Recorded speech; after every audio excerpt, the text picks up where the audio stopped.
제가 오늘 설교를 준비하면서 제목을 좀 고민했습니다. 리더십, 나랑 상관없는데? 이렇게 하시는 분도 계실 수도 있어서. 근데 우리가 두세 명이 모이면 그중 한 명은 리더예요. 네. 그리고 가정에서 아버지, 어머니로서 리더가 되는 거고, 작은 가게를 꾸려도 리더가 돼요. 네.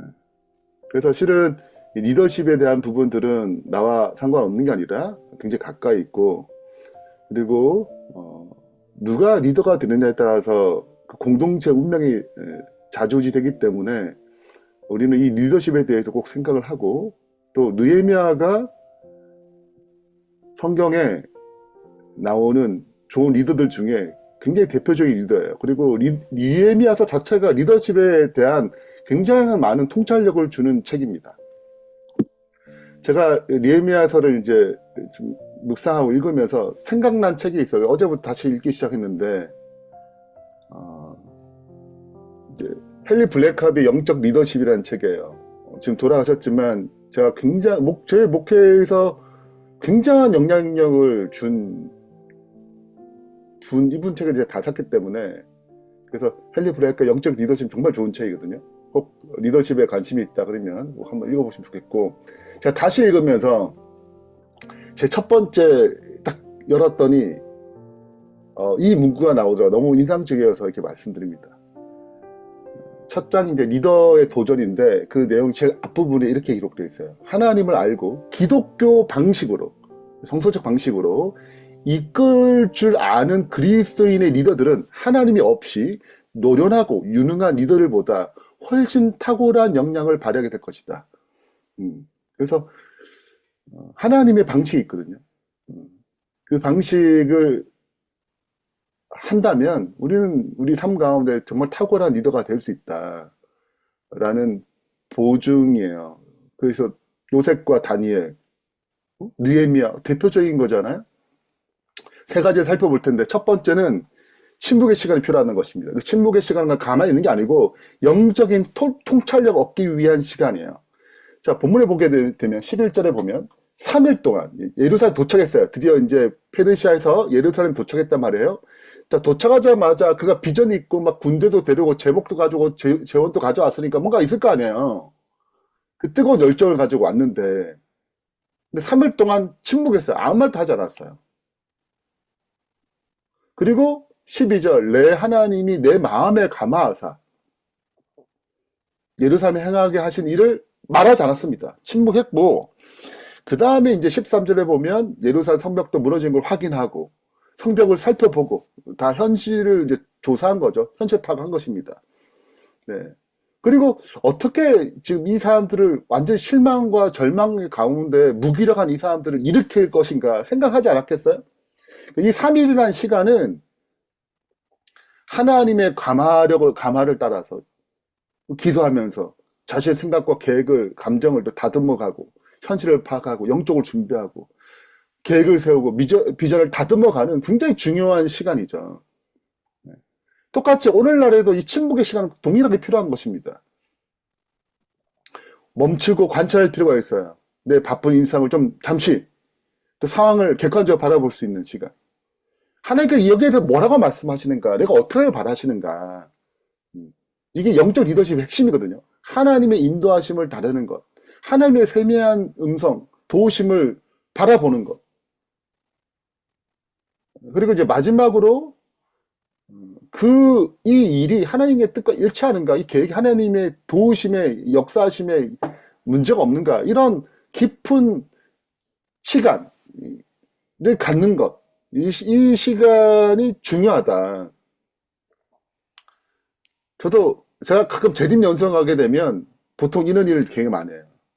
네. 꼭 중요한 결단과 중요한 시간이 있을 때 꼭 재림 연수원 가서 제가 이 시간을 보내거든요. 굉장한 통찰력을 줘요. 이 시간이. 그러면 이제 이 무기와 공동체에게 생기를 얻는 것입니다. 자, 방식을 보세요. 첫 번째, 우리가 당한 공경은 너희도 보고 있는 바라. 현실에 대한 얘기를 해줘. 우리가 진짜 이런 현실이다. 상황이 이렇다. 현실을 직시시켜요. 두 번째는 예루살렘 성을 건축하고 다시 수치를 당하자마자 이제 비전을 선포하는 것입니다. 이제 참여를 독려하는 거죠. 근데 이렇게 말한다고 다 오는 건 아니잖아요. 그래서 3번, 4번이 이 비전을 선포하고 진행하는데 굉장히 중요한 결정적인 건데, 세 번째가 또 그들에게 하나님의 선한 손이 나를 도우신 것과 이게 하나님이 도우시고 있다. 내가 지금 어떻게 오게 되는가? 그 설명하는 거예요. 지금 아닥사스 왕은 이걸 반대하는 사람이었는데 이렇게 돼가 하나님이 열려주셨다. 그리고 왕이 내게 말한 실제적인 증거들, 지원들을 얘기하는 거죠. 그러니까 반응을 보세요. 일어나 건축하자고 모두 힘을 내어 이 선한 일을 하려 하며 공동체가 참여하게 된 것입니다. 그래서 이제 크게 내가 정리하자면 현실에 대한 직시가 분명히 있어야 돼요. 그리고 비전 이것을 일깨우는 거잖아. 그걸 성취하는 거잖아. 그리고 하나님의 도우심에 대한 간증, 자기에게 일어난 이 역사, 이게 되게 중요하거든요. 그 간증에 힘이 있는 거, 굉장한 힘이 있습니다, 간증은. 그리고 실제적으로 지금 이런 일이 있으니까 이제 가능하다라고 공동체에게 마음을 불어넣었습니다. 근데 이런 일을 하게 되면 꼭 방해가 있어요. 19절, 20절에 보면 이런 얘기가 나옵니다. 호론 사람 삿발락과 옆 동네에 있는 사마리아 총독이에요. 종이었던 암몬 사람 도비아와 아비아의 사람 겟셈이 이 말을 듣고 우리를 업신여기고 우리를 비웃어 이르되 너희가 하는 일이 무엇이냐? 너희가 왕을 배반하고자 하느냐? 하기로. 20절 내가 그들에게 대답하여 이르되 하늘의 하나님이 우리를 형통하게 하시리니 그의 종들은 우리가 일어나 건축하려니와 오직 너에게는 예루살렘에서 아무 기업도 없고 권리도 없고 기억한 되는 바도 없다 하느니라. 이 비난과 조롱 속에서 흔들리지 않은 비전을 선포해요. 우리가 이 하나님이 사용하던 어떤 일을 할 때 저는 방해가 있잖아요.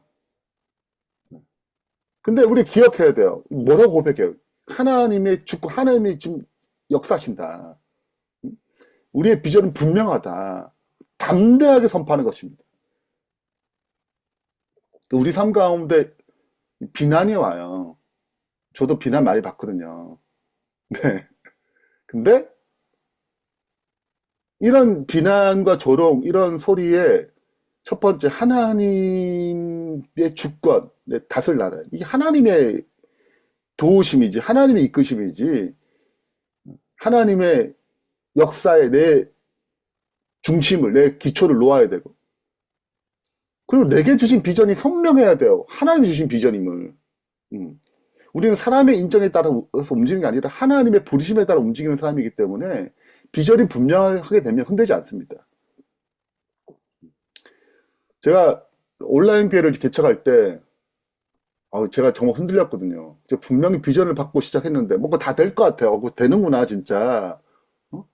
전폭적인 지지를 받고 그랬는데 갑자기 지지가 사라지는 것처럼 보이고 뭔가 안 되는 것처럼 보이고 막 흔들리는 거예요. 상황들이 갑자기 여러 가지 진행되는 상황들이. 그럼 제가 막 흔들릴 거 아니에요. 제 마음이. 네. 그래서 제디면서 들어갔죠. 네. 그리고 내가 주신 비전이 맞느냐 안 맞느냐, 이 상황을 하나님 정말 타개할 만한 것이냐, 내 확신이 필요해요. 제 확신이요. 네. 그래서 기도하고, 네. 이게 원래 영적 리더십의 가장 중요한 하나님의 음성을 듣는 거거든요. 그분의 분명한 확신, 상황을 뛰어넘는. 제가 다시 확신을 받았어요. 그 확신을 딱 받으니까 모든 상황이 두려움이 없는 거예요. 담대한 마음. 우리가 이 비난을 받을 때 실은 이런저런 소리를 다 듣는 게 아니에요. 다 비판과 그 의견들을 다 수용할 필요가 없어요. 왜냐하면 하나님의 뜻에 반하는 것은 단호하게 경계해야 되거든요. 그래서 거룩한 경계가 필요하고 거룩한 분별력이 필요한 것입니다. 결론을 맺으면서 느헤미야 리더십의 핵심 세 가지는, 첫 번째는 시간이 필요해요. 하나님이 주신 통찰, 하나님의 음성을 듣고 현실을 깊이 인식하고 그 다음에 내게 주신 비전이 어떤 것인지를 다듬어가는 그런 시간들이 필요해요. 급하게 움직이는 게 아니라 하나님의 인도하심에 따라서 움직이는 훈련, 이것이 가장 중요한 리더십 핵심입니다. 그 다음에 이제 혼자 일하는 게 아니잖아요. 사람을 같이 일하잖아요. 교회에서도 뭐 어떤 같이 일하는 팀들이 있잖아요. 뭐 직장에서도. 그러니까 그 사람들에게 그 마음을 불러일으켜야 되는데 여기에 대해서 현실을 잘 직시하고 또 이 일을 이게 돕는 어떤 역사도 얘기하면서 하나님의 역사, 자발적인 동참을 이끌어내는 그런 비전이 선포돼야 되고. 근데 또 방해가 있어요. 사탄이 가만두지 않거든요. 무엇인가 좋은 것들이 생겨날 때 이거는 반드시 비난과 조롱이 있습니다. 모함도 있고 오해도 있고.